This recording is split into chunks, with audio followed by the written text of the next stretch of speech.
اور میں اپنے آپ کو پاک صاف نہیں کہتا، کیونکہ نفس امارہ انسان کو برائی ہی سکھاتا رہتا ہے، مگر یہ کہ میرا پروردگار رحم فرمائے۔ بے شک میرا پروردگار بخشنے والا ہے، مہربان ہے۔ اور بادشاہ نے حکم دیا کہ اسے میرے پاس لاؤ، میں اسے اپنا مصاحب خاص بناؤں گا۔ پھر جب ان سے گفتگو کی تو کہا کہ آج سے تم ہمارے ہاں صاحب منزلت ہو اور صاحب اعتبار ہو۔ یوسف نے کہا مجھے زرعی پیداوار پر مقرر کر دیجئے، کیونکہ میں حفاظت بھی کر سکتا ہوں اور اس کام سے واقف بھی ہوں۔ اس طرح ہم نے یوسف کو ملک مصر میں جگہ دی اور وہ اس ملک میں جہاں چاہتے تھے رہتے تھے۔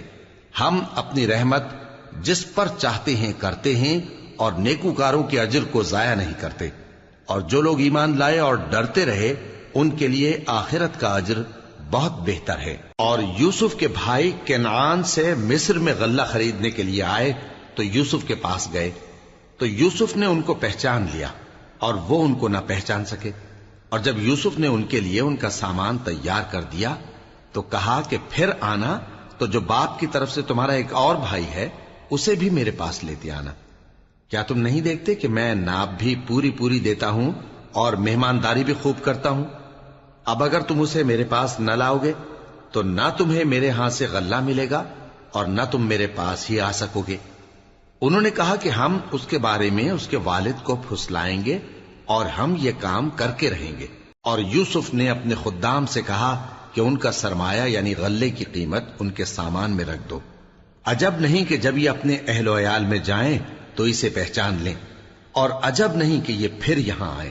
بس جب وہ اپنے والد کے پاس واپس گئے تو کہنے لگے کہ ابا ہمارے لیے غلے کی بندش کر دی گئی ہے، تو ہمارے ساتھ ہمارے بھائی کو بھیج دیجئے تاکہ ہم پھر غلہ لائیں اور ہم اس کے نگہبان ہیں۔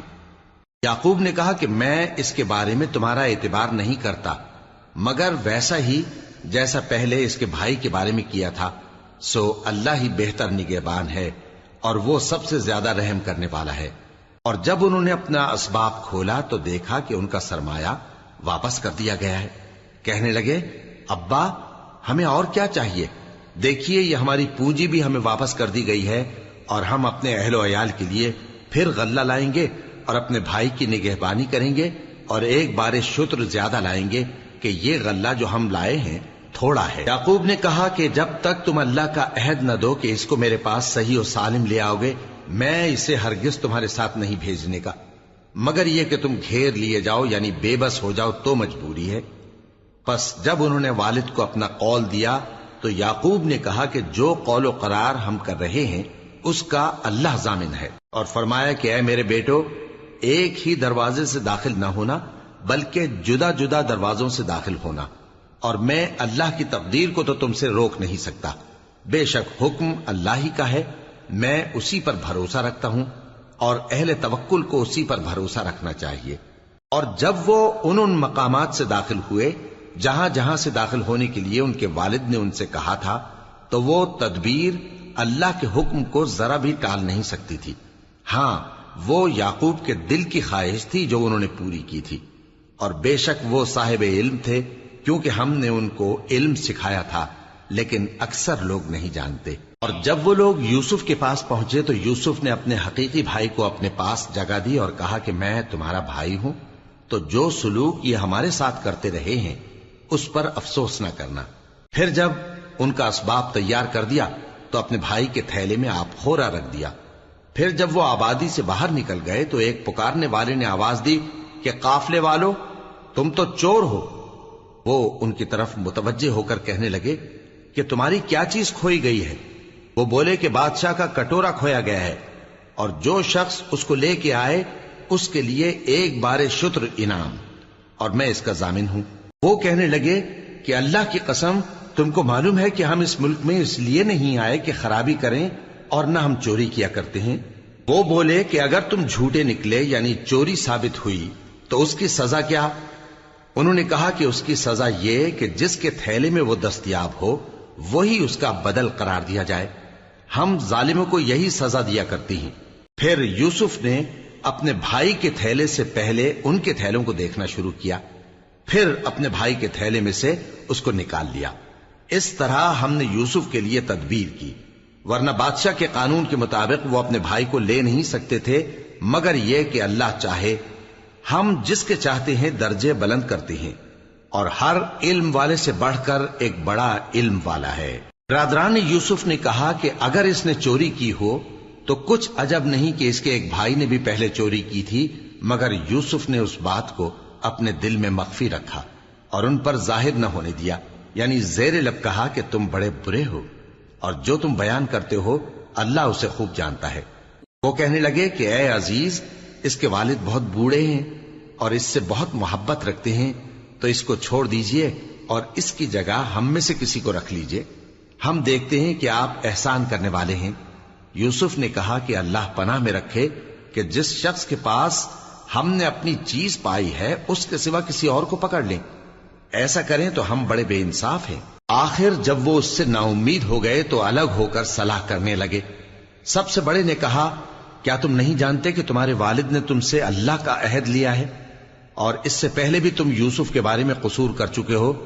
تو جب تک والد صاحب مجھے اجازت نہ دیں میں تو اس جگہ سے ہلنے کا نہیں، یا اللہ میرے لیے کوئی فیصلہ کرے، اور وہ سب سے بہتر فیصلہ کرنے والا ہے۔ تم سب والد صاحب کے پاس واپس جاؤ اور کہو کہ ابا، آپ کے صاحبزادے نے وہاں جا کر چوری کی، اور ہم نے تو اپنی دانست کے مطابق آپ سے اس کے لے آنے کا عہد کیا تھا، مگر ہم غیب کی باتوں کے جاننے اور یاد رکھنے والے تو نہیں تھے، اور جس بستی میں ہم ٹھہرے تھے وہاں سے، یعنی اہل مصر سے، اور جس قافلے میں آئے ہیں اس سے دریافت کر لیجئے، اور ہم اس بیان میں بالکل سچے ہیں۔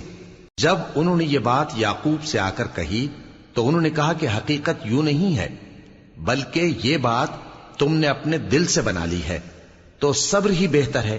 عجب نہیں کہ اللہ ان سب کو میرے پاس لے آئے، بے شک وہ علم والا ہے، حکمت والا ہے۔ اور ان کے پاس سے چلے گئے اور کہنے لگے کہ ہائے افسوس یوسف پر، ہائے افسوس، اور رنج و الم میں ان کی آنکھیں سفید ہو گئیں اور ان کا دل غم سے بھر رہا تھا۔ بیٹے کہنے لگے کہ واللہ آپ تو یوسف کو اسی طرح یاد ہی کرتے رہیں گے یہاں تک کہ آپ گھل جائیں گے یا جان ہی دے دیں گے۔ انہوں نے کہا کہ میں تو اپنے غم و اندوہ کا اظہار اللہ سے کرتا ہوں، اور اللہ کی طرف سے وہ باتیں جانتا ہوں جو تم نہیں جانتے۔ اے بیٹو، یوں کرو کہ ایک دفعہ پھر جاؤ اور یوسف اور اس کے بھائی کو تلاش کرو، اور اللہ کی رحمت سے نا امید نہ ہونا کہ اللہ کی رحمت سے تو کافر لوگ ہی نا امید ہوا کرتے ہیں۔ پھر جب وہ یوسف کے پاس گئے تو کہنے لگے کہ اے عزیز، ہمیں اور ہمارے اہل و عیال کو بڑی تکلیف ہو رہی ہے، اور ہم یہ تھوڑا سا سرمایہ لائے ہیں، آپ ہمیں اس کے عوض پورا غلہ دے دیجئے اور ہم پر خیرات کیجئے کہ اللہ خیرات کرنے والوں کو ثواب دیتا ہے۔ یوسف نے کہا، تمہیں معلوم ہے کہ جب تم نادانی میں پھنسے ہوئے تھے تو تم نے یوسف اور اس کے بھائی کے ساتھ کیا کیا تھا؟ وہ بولے، کیا واقعی تم ہی یوسف ہو؟ انہوں نے کہا، ہاں میں یوسف ہوں، اور بن یامین کی طرف اشارہ کر کے کہنے لگے، یہ میرا بھائی ہے، اللہ نے ہم پر بڑا احسان کیا ہے۔ جو شخص اللہ سے ڈرتا اور صبر کرتا ہے تو اللہ نیکوکاروں کا اجر ضائع نہیں کرتا۔ وہ بولے، اللہ کی قسم، اللہ نے تم کو ہم پر فضیلت بخشی ہے اور بے شک ہم خطاکار تھے۔ یوسف نے کہا کہ آج کے دن تم پر کوئی ملامت نہیں، اللہ تم کو معاف کرے، اور وہ سب سے بڑھ کر رحم کرنے والا ہے۔ یہ میرا کرتا لے جاؤ، پھر اسے والد صاحب کے منہ پر ڈال دینا تو وہ بینا ہو جائیں گے، اور اپنے تمام اہل و عیال کو میرے پاس لے آؤ۔ اور جب قافلہ مصر سے روانہ ہوا تو ان کے والد کہنے لگے کہ اگر مجھ کو یہ نہ کہو کہ بوڑھا بہک گیا ہے تو مجھے تو یوسف کی بو آ رہی ہے۔ وہ بولے کہ واللہ آپ اسی قدیم غلطی میں مبتلا ہیں۔ مگر جب خوشخبری دینے والا آپ پہنچا تو اس نے کرتا ان کے منہ پر ڈال دیا، سو وہ بینا ہو گئے، اور بیٹوں سے کہنے لگے، کیا میں نے تم سے نہیں کہا تھا کہ میں اللہ کی طرف سے وہ باتیں جانتا ہوں جو تم نہیں جانتے؟ بیٹوں نے کہا کہ ابا، ہمارے لیے ہمارے گناہ کی مغفرت مانگیے، بے شک ہم خطاکار تھے۔ فرمایا، میں اپنے پروردگار سے تمہارے لیے بخشش مانگوں گا، بے شک وہ بخشنے والا ہے، مہربان ہے۔ پھر جب یہ سب لوگ یوسف کے پاس پہنچے تو انہوں نے اپنے والدین کو اپنے پاس جگہ دی اور کہا، مصر میں داخل ہو جائیے، اللہ نے چاہا تو امن و امان سے رہیے گا۔ اور اپنے والدین کو تخت پر بٹھایا اور سب ان کے آگے سجدے میں گر پڑے۔ اور اس وقت یوسف نے کہا، ابا جان، یہ میرے اس خواب کی تعبیر ہے جو میں نے پہلے بچپن میں دیکھا تھا، میرے پروردگار نے اسے سچ کر دیا اور اس نے مجھ پر بہت سے احسان کیے ہیں کہ مجھ کو قید خانے سے نکالا، اور اس کے بعد کہ شیطان نے مجھ میں اور میرے بھائیوں میں فساد ڈال دیا تھا، آپ کو گاؤں سے یہاں لایا۔ بے شک میرا پروردگار جو چاہتا ہے تدبیر سے کرتا ہے، وہ علم والا ہے، حکمت والا ہے۔ جب یہ سب باتیں ہو لیں تو یوسف نے اللہ سے دعا کی کہ اے میرے پروردگار، تو نے مجھ کو حکومت سے نوازا اور خوابوں کی تعبیر کا علم بخشا۔ اے آسمانوں اور زمین کے پیدا کرنے والے، تو ہی دنیا اور آخرت میں میرا کارساز ہے۔ تو مجھے دنیا سے اپنی اطاعت کی حالت میں اٹھائیو اور آخرت میں اپنے نیک بندوں میں داخل کیجو۔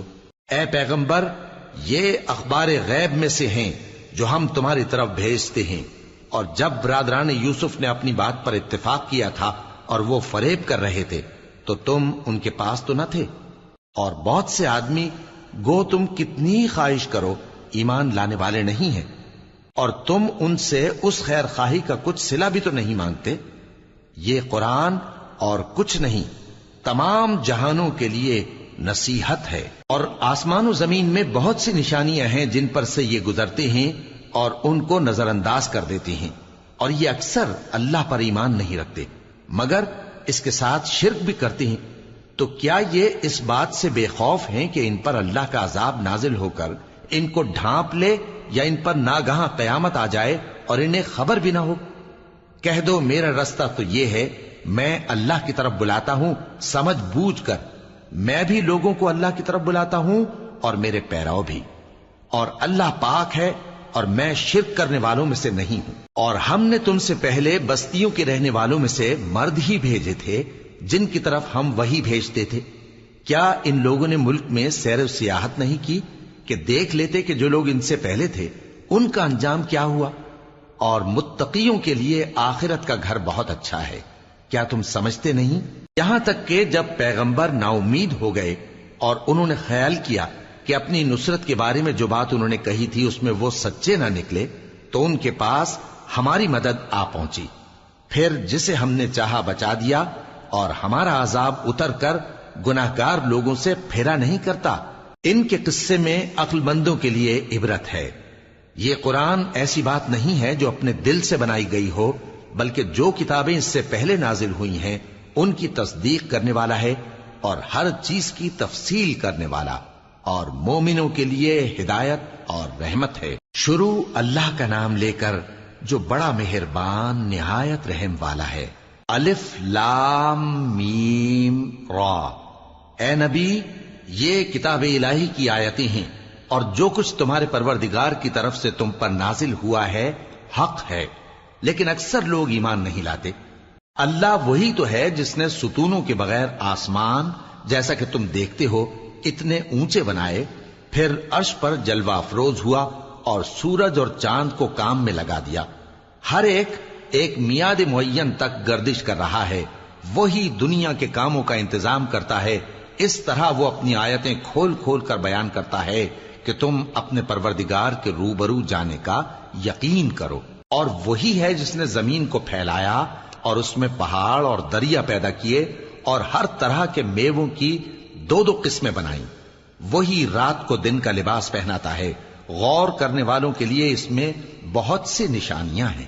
اور زمین میں کئی طرح کے قطعات ہیں ایک دوسرے سے ملے ہوئے، اور انگور کے باغ اور کھیتی اور کھجور کے درخت، بعض کی بہت سی شاخیں ہیں اور بعض کی اتنی نہیں ہوتی، باوجود کہ پانی سب کو ایک ہی ملتا ہے۔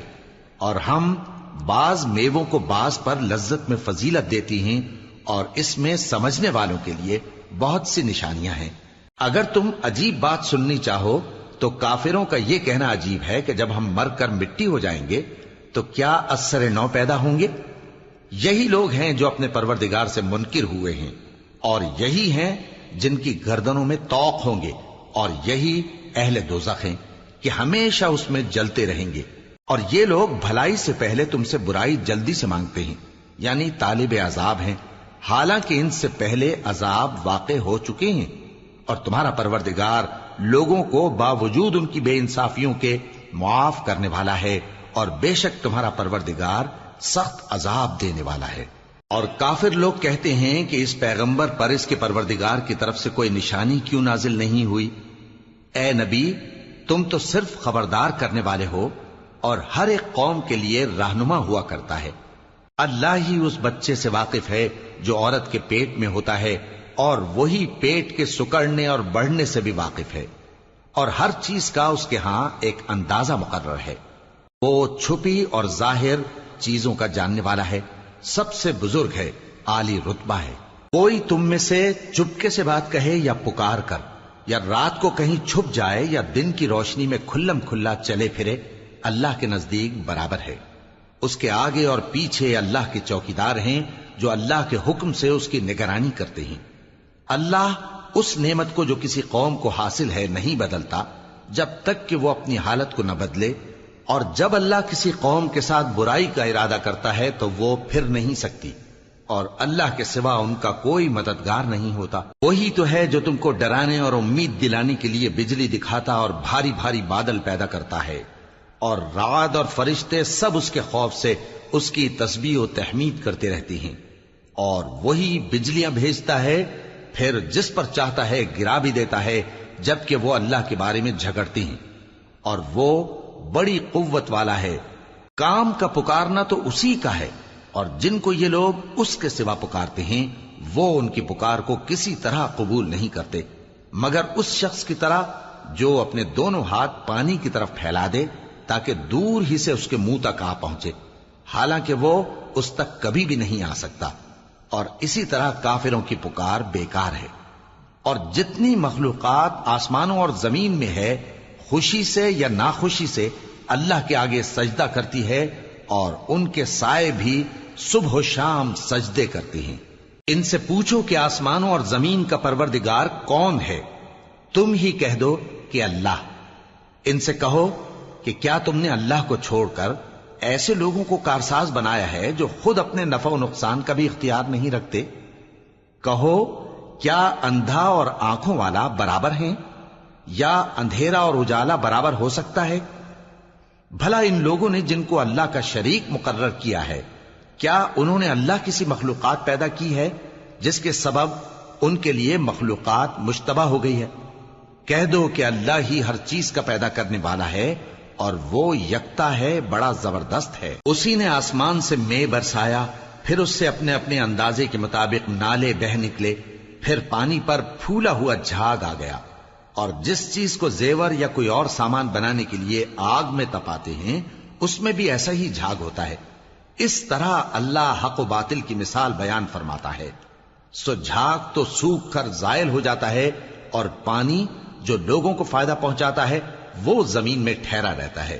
اس طرح اللہ صحیح اور غلط کی مثالیں بیان فرماتا ہے تاکہ تم سمجھو۔ جن لوگوں نے اللہ کے حکم کو قبول کیا ان کی حالت بہت بہتر ہوگی، اور جنہوں نے اس کو قبول نہ کیا، اگر روئے زمین کے سب خزانے ان کے اختیار میں ہوں تو وہ سب کے سب اور ان کے ساتھ اتنے ہی اور نجات کے بدلے میں صرف کر ڈالیں، مگر نجات کہاں؟ ایسے لوگوں کا حساب بھی برا ہوگا، اور ان کا ٹھکانہ بھی دوزخ ہے، اور وہ بری جگہ ہے۔ بھلا جو شخص یہ جانتا ہے کہ جو کچھ تمہارے پروردگار کی طرف سے تم پر نازل ہوا ہے حق ہے، وہ اس شخص کی طرح ہے جو اندھا ہے؟ اور سمجھتے تو وہی ہیں جو عقل مند ہیں، جو اللہ کے عہد کو پورا کرتے ہیں اور قول و قرار کو نہیں توڑتے، اور جن رشتوں کے جوڑے رکھنے کا اللہ نے حکم دیا ان کو جوڑے رکھتے، اور اپنے پروردگار سے ڈرتے رہتے اور برے حساب سے خوف رکھتے ہیں۔ اور جو اپنے پروردگار کی خوشنودی حاصل کرنے کے لیے مصائب پر صبر کرتے ہیں اور نماز پڑھتے ہیں، اور جو مال ہم نے ان کو دیا ہے اس میں سے پوشیدہ اور ظاہر خرچ کرتے ہیں، اور نیکی سے برائی کو دور کرتے ہیں، یہی لوگ ہیں جن کے لیے عاقبت کا گھر ہے، یعنی ہمیشہ رہنے کے باغات جن میں وہ داخل ہوں گے، اور ان کے باپ دادوں اور بیویوں اور اولاد میں سے جو نیکوکار ہوں گے وہ بھی بہشت میں جائیں گے، اور فرشتے بہشت کے ہر ایک دروازے سے ان کے پاس آئیں گے اور کہیں گے تم پر سلام ہو، یہ تمہاری ثابت قدمی کا بدلہ ہے، اور عاقبت کا گھر خوب گھر ہے۔ اور جو لوگ اللہ سے پختہ عہد کر کے اس کو توڑ ڈالتے اور جن رشتوں کے جوڑے رکھنے کا اللہ نے حکم دیا ہے ان کو قطع کر دیتے اور ملک میں فساد کرتے ہیں، ایسوں پر لعنت ہے اور ان کے لیے برا انجام ہے۔ اللہ جس کا چاہتا ہے رزق فراخ کر دیتا ہے اور جس کا چاہتا ہے تنگ کر دیتا ہے۔ اور کافر لوگ دنیا کی زندگی پر خوش ہو رہے ہیں، اور دنیا کی زندگی آخرت کے مقابلے میں بہت تھوڑا سامان ہے۔ اور کافر کہتے ہیں کہ اس پیغمبر پر اس کے پروردگار کی طرف سے کوئی نشانی کیوں نازل نہیں ہوئی؟ کہہ دو کہ اللہ جسے چاہتا ہے گمراہ کرتا ہے، اور جو اس کی طرف رجوع ہوتا ہے اس کو اپنی طرف کا رستہ دکھاتا ہے، یعنی ان کو جو ایمان لاتے اور جن کے دل اللہ کی یاد سے آرام پاتے ہیں ان کو۔ اور سن رکھو کہ اللہ کی یاد سے ہی دل آرام پاتے ہیں۔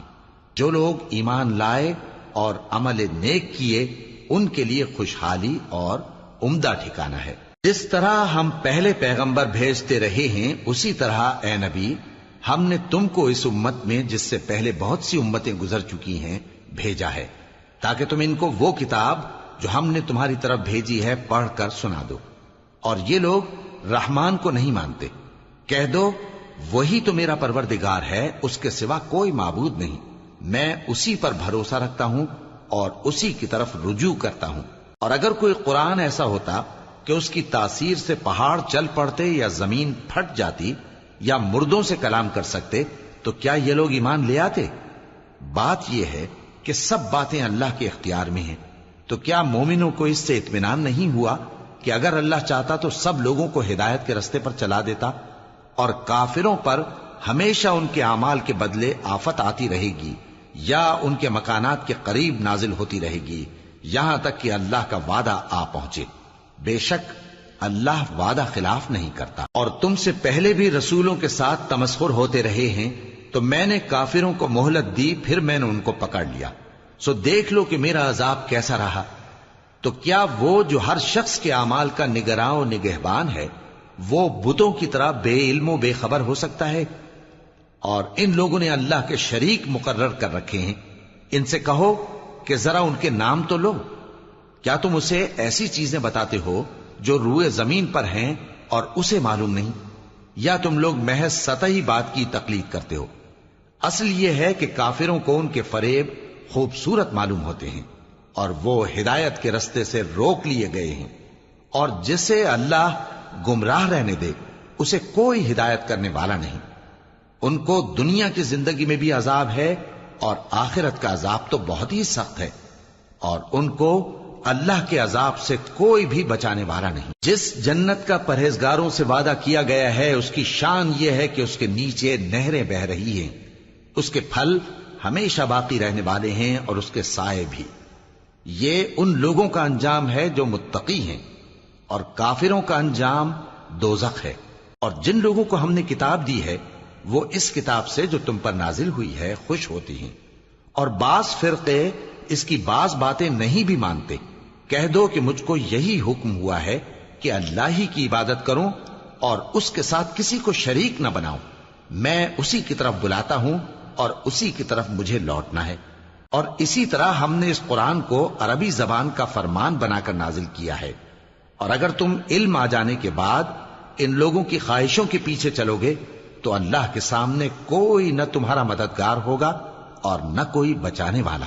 اور اے نبی ہم نے تم سے پہلے بھی پیغمبر بھیجے تھے اور ان کو بیویاں اور اولاد بھی دی تھیں، اور کسی پیغمبر کے اختیار کی بات نہ تھی کہ اللہ کے حکم کے بغیر کوئی نشانی لے آتا۔ ہر حکم قضا کتاب میں لکھا ہوا ہے۔ اللہ جس چیز کو چاہتا ہے مٹا دیتا ہے اور جس کو چاہتا ہے باقی رکھتا ہے، اور اسی کے پاس اصل کتاب ہے۔ اور اگر ہم کوئی عذاب جس کا ان لوگوں سے وعدہ کرتے ہیں تمہیں دکھائیں، یعنی تمہارے روبرو ان پر نازل کریں، یا تمہاری مدت حیات پوری کر دیں، یعنی تمہارے انتقال کے بعد عذاب بھیجیں، تو تمہارا کام ہمارے احکام کا پہنچا دینا ہے اور ہمارا کام حساب لینا ہے۔ کیا انہوں نے نہیں دیکھا کہ ہم زمین کو اس کے کناروں سے گھٹاتے چلے آ رہے ہیں؟ اور اللہ جیسا چاہتا ہے حکم کرتا ہے، کوئی اس کے حکم کا رد کرنے والا نہیں، اور وہ جلد حساب لینے والا ہے۔ جو لوگ ان سے پہلے تھے وہ بھی بہتیری تدبیریں کرتے رہے ہیں، سو تدبیر تو سب اللہ ہی کی ہوتی ہے۔ ہر شخص جو کچھ کر رہا ہے اللہ اسے جانتا ہے، اور کافر جلد معلوم کر لیں گے کہ آخرت میں اچھا انجام کس کے لیے ہوتا ہے۔ اور کافر لوگ کہتے ہیں کہ تم پیغمبر نہیں ہو۔ کہہ دو کہ میرے اور تمہارے درمیان اللہ اور وہ شخص جس کے پاس کتاب آسمانی کا علم ہے بطور گواہ کافی ہے۔ شروع اللہ کا نام لے کر جو بڑا مہربان نہایت رحم والا ہے۔ الف لام را، یہ ایک پر نور کتاب ہے، اس کو ہم نے تم پر اس لیے نازل کیا ہے کہ تم لوگوں کو اندھیروں سے نکال کر روشنی کی طرف لے جاؤ، یعنی ان کے پروردگار کے حکم سے عزت والے خوبیوں والے مالک کے راستے کی طرف، یعنی اس اللہ کے راستے کی طرف کہ جو کچھ آسمانوں اور زمین میں ہے سب اسی کا ہے، اور ان کافروں کے لیے عذاب شدید کی وجہ سے تباہی اور بربادی مقدر ہے، جو آخرت کے مقابلے میں دنیاوی زندگی کو پسند کرتے اور لوگوں کو اللہ کے راستے سے روکتے اور اس میں کجی چاہتے ہیں۔ یہ لوگ بڑے دور کی گمراہی میں ہیں، اور ہم نے کوئی پیغمبر نہیں بھیجا مگر وہ اپنی قوم کی زبان بولتا تھا تاکہ انہیں احکام الہی کھول کھول کر بتا دے۔ پھر اللہ جسے چاہتا ہے گمراہ رہنے دیتا ہے اور جسے چاہتا ہے ہدایت دیتا ہے، اور وہ غالب ہے، حکمت والا ہے۔ اور ہم نے موسیٰ کو اپنی نشانیاں دے کر بھیجا کہ اپنی قوم کو تاریکیوں سے نکال کر روشنی میں لے جاؤ اور ان کو اللہ کے دن یاد دلاؤ، اور اس میں ان لوگوں کے لیے جو صابر و شاکر ہیں نشانیاں ہیں۔ اور جب موسیٰ نے اپنی قوم سے کہا کہ اللہ نے جو تم پر مہربانیاں کی ہیں ان کو یاد کرو، جبکہ اس نے تم کو فرعون کی قوم سے رہائی بخشی، وہ لوگ تمہیں برے برے عذاب دیتے تھے اور تمہارے بیٹوں کو مار ڈالتے تھے اور تمہاری لڑکیوں کو زندہ رہنے دیتے تھے، اور اس میں تمہارے پروردگار کی طرف سے بڑی آزمائش تھی۔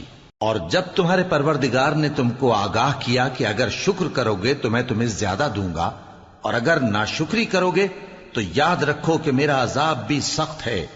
اور موسیٰ نے صاف صاف کہہ دیا کہ اگر تم اور جتنے اور لوگ زمین میں ہیں سب کے سب ناشکری کرو تو بھی اللہ بے نیاز ہے، قابل تعریف ہے۔ بھلا تم کو ان لوگوں کے حالات کی خبر نہیں پہنچی جو تم سے پہلے تھے، یعنی نوح اور عاد اور سمود کی قوم اور جو ان کے بعد تھے، جن کا علم اللہ کے سوا کسی کو نہیں۔ جب ان کے پاس ان کے پیغمبر نشانیاں لے کر آئے تو انہوں نے اپنے ہاتھ ان کے منہوں پر رکھ دیے کہ خاموش رہو، اور کہنے لگے کہ ہم تو تمہاری رسالت کو تسلیم نہیں کرتے، اور جس چیز کی طرف تم ہمیں بلاتے ہو ہم کو اس میں بھاری شک ہے۔ ان کے پیغمبروں نے کہا، کیا تم کو اللہ کے بارے میں شک ہے جو آسمانوں اور زمین کا پیدا کرنے والا ہے؟ وہ تمہیں اس لیے بلاتا ہے کہ تمہارے گناہ بخشے اور ایک مدت مقرر تک تم کو مہلت دے۔ وہ بولے کہ تم تو ہمارے ہی جیسے آدمی ہو، تمہارا یہ منشا ہے کہ جن چیزوں کو ہمارے بڑے پوجتے رہے ہیں ان کے پوجنے سے تم ہمیں روک دو، تو اچھا کوئی کھلی دلیل لاؤ، یعنی معجزہ دکھاؤ۔ پیغمبروں نے ان سے کہا کہ ہاں ہم تمہارے ہی جیسے آدمی ہیں، لیکن اللہ اپنے بندوں میں سے جس پر چاہتا ہے نبوت کا احسان کرتا ہے، اور ہمارے اختیار کی بات نہیں کہ ہم اللہ کے حکم کے بغیر تم کو تمہاری فرمائش کے مطابق معجزہ دکھائیں، اور اللہ ہی پر مومنوں کو تو بھروسہ رکھنا چاہیے۔ اور ہم کیوں اللہ پر بھروسہ نہ رکھیں حالانکہ اس نے ہم کو ہمارے دین کے سیدھے رستے بتائے ہیں، اور جو تکلیفیں تم ہم کو دیتے ہو اس پر ہم صبر کریں گے، اور اہل توکل کو تو اللہ ہی پر بھروسہ رکھنا چاہیے۔ اور جو کافر تھے انہوں نے اپنے پیغمبروں سے کہا کہ یا تو ہم تم کو اپنے ملک سے باہر نکال دیں گے یا تم ہمارے مذہب میں واپس آ جاؤ۔ بس ان کے پروردگار نے ان کی طرف وحی بھیجی کہ ہم ظالموں کو ہلاک کر دیں گے اور ان کے بعد تم کو اس زمین میں آباد کر دیں گے۔ یہ اس شخص کے لیے ہے جو قیامت کے روز میرے سامنے کھڑے ہونے سے ڈرے اور میرے عذاب سے خوف کرے۔ اور پیغمبروں نے اللہ سے فتح چاہی اور ہر سرکش ضدی نامراد رہ گیا۔ اس کے پیچھے دوزخ ہے اور اسے پیپ والا پانی پلایا جائے گا، وہ اس کو گھونٹ گھونٹ کر کے پیے گا اور گلے سے نہیں اتار سکے گا، اور ہر طرف سے اسے موت آ رہی ہوگی مگر وہ مرنے میں نہیں آئے گا، اور اس کے بعد سخت عذاب ہوگا۔ جن لوگوں نے اپنے پروردگار سے کفر کیا ان کے اعمال کی مثال راکھ کی سی ہے کہ آندھی کے دن اس پر زور کی ہوا چلے جو اسے اڑا لے جائے۔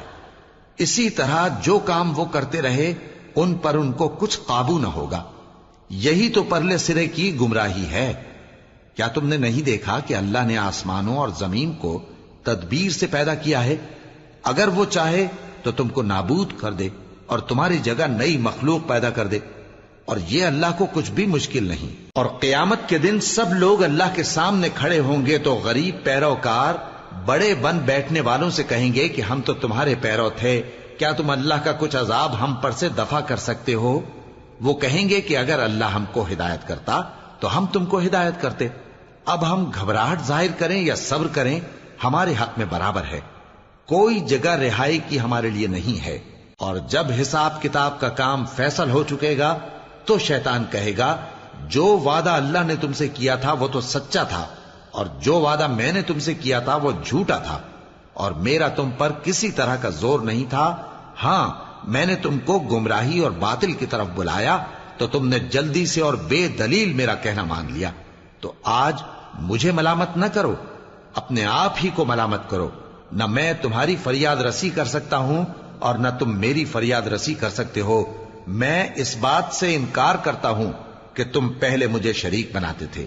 بے شک جو ظالم ہیں ان کے لیے درد دینے والا عذاب ہے۔ اور جو ایمان لائے اور عمل نیک کرتے رہے وہ بہشتوں میں داخل کیے جائیں گے جن کے نیچے نہریں بہ رہی ہیں۔ اپنے پروردگار کے حکم سے وہ ہمیشہ ان میں رہیں گے، وہاں وہ ہر ملاقات پر ایک دوسرے کو سلام کہیں گے۔ کیا تم نے نہیں دیکھا کہ اللہ نے کلمہ طیبہ کی کیسی مثال بیان فرمائی ہے؟ وہ ایسی ہے جیسے پاکیزہ درخت جس کی جڑ مضبوط ہو اور شاخیں آسمان میں پھیلی ہوں، وہ اپنے پروردگار کے حکم سے ہر موقع پر پھل لاتا ہو۔ اور اللہ لوگوں کے لیے مثالیں بیان فرماتا ہے تاکہ وہ نصیحت حاصل کریں۔ اور ناپاک بات یعنی غلط عقیدے کی مثال ناپاک درخت کی سی ہے کہ وہ زمین کے اوپر ہی سے اکھیڑ کر پھینک دیا جائے، اس کو ذرا بھی قرار و ثبات نہیں۔ اللہ مومنوں کے دلوں کو صحیح اور پکی بات سے دنیا کی زندگی میں بھی مضبوط رکھتا ہے اور آخرت میں بھی رکھے گا۔ اور اللہ بے انصافوں کو گمراہ کر دیتا ہے، اور اللہ جو چاہتا ہے کرتا ہے۔ کیا تم نے ان لوگوں کو نہیں دیکھا جنہوں نے اللہ کے احسان کو ناشکری سے بدل دیا اور اپنی قوم کو تباہی کے گھر میں لا اتارا، یعنی دوزخ میں، کہ سب ناشکرے اس میں داخل ہوں گے اور وہ برا ٹھکانہ ہے۔ اور ان لوگوں نے اللہ کے شریک مقرر کیے کہ لوگوں کو اس کے رستے سے گمراہ کریں۔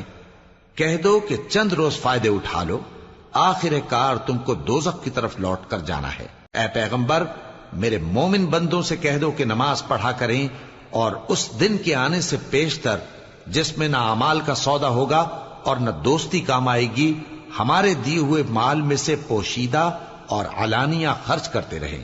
اللہ ہی تو ہے جس نے آسمانوں اور زمین کو پیدا کیا اور آسمان سے مے برسایا، پھر اس سے تمہارے کھانے کے لیے پھل پیدا کیے اور کشتیوں اور جہازوں کو تمہارے زیر فرمان کیا تاکہ وہ سمندر میں اس کے حکم سے چلیں، اور نہروں کو بھی تمہارے زیر فرمان کیا، اور سورج اور چاند کو تمہارے لیے کام میں لگا دیا کہ دونوں دن رات ایک ڈگر پر چل رہے ہیں، اور رات اور دن کو بھی تمہاری خاطر کام میں لگا دیا، اور جو کچھ تم نے مانگا سب میں سے تم کو عنایت کیا۔ اور اگر اللہ کے احسان گننے لگو تو شمار نہ کر سکو، مگر لوگ نعمتوں کا شکر نہیں کرتے۔ کچھ شک نہیں کہ انسان بڑا بے انصاف ہے، ناشکرا ہے۔ اور جب ابراہیم نے دعا کی کہ اے میرے پروردگار، اس شہر کو لوگوں کے لیے امن کی جگہ بنا دے، اور مجھے اور میری اولاد کو اس بات سے کہ بتوں کی پرستش کرنے لگیں بچائے رکھیو۔ اے پروردگار، انہوں نے بہت سے لوگوں کو گمراہ کیا ہے، سو جس شخص نے میرا کہا مانا وہ میرا ہے، اور جس نے میری نافرمانی کی تو تو بخشنے والا ہے، مہربان ہے۔ اے پروردگار، میں نے اپنی اولاد ایک وادی میں جہاں کھیتی نہیں، تیرے عزت و ادب والے گھر کے پاس لا بسائی ہے۔